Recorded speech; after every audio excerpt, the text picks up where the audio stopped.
Now I'm going to measure for the valley cuts, the tiles that lay up against the valley.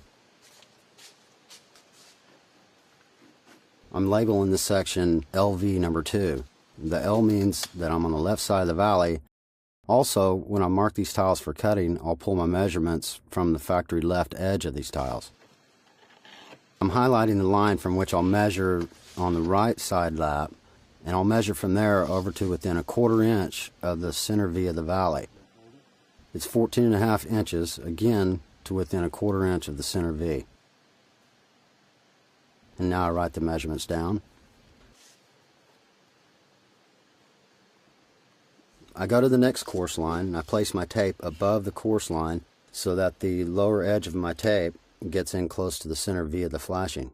This single placement of the tape gives me 2 lengths, the upper length of the tile below the course line and the lower length of the tile above the course line. I write them down and I work this way all the way to the top of the valley. Again, that LV label reminds me to measure from the factory left of the tiles.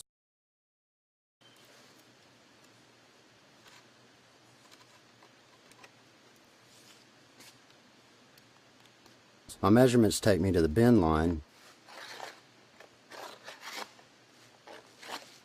and then I'll add 1.5 inches to get the cut line.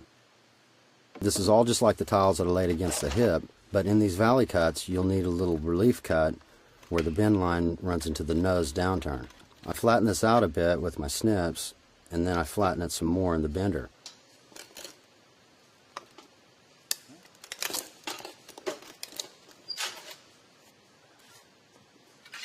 I start my cut at right angles to the back flange, but then quickly twist the tile panels so that the cut line falls under the blade. Cutting these panels distorts them a bit because the blade tends to flatten out all the little bends that create the shapes in the tile panel. You can see that distortion here. My straight bend line now has a slight curve to it. I eyeball the center of the bend line, and then after doing a little flattening, I'm going to set up the half of that line between the mark and the relief cut in the nose to be in line with the jaws of the bender. Just like that. And just disregard the part of that line that curves away from the bender, because it's been distorted by the cutting of the tile. After you bend this tile, if you check your measurements again, you'll see that the new bend line fits the measurements that you took earlier.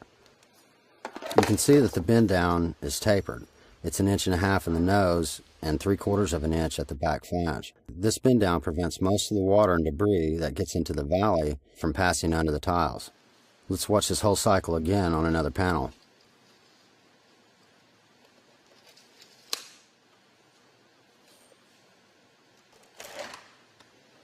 There's that relief cut. Flatten out the flange and the nose so that the cut will start and end easily.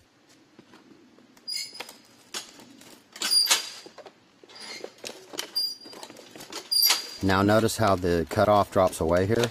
I want to finish up the cut with one quick chop now, so that the weight of this off cut doesn't become a nuisance towards the end of the cut.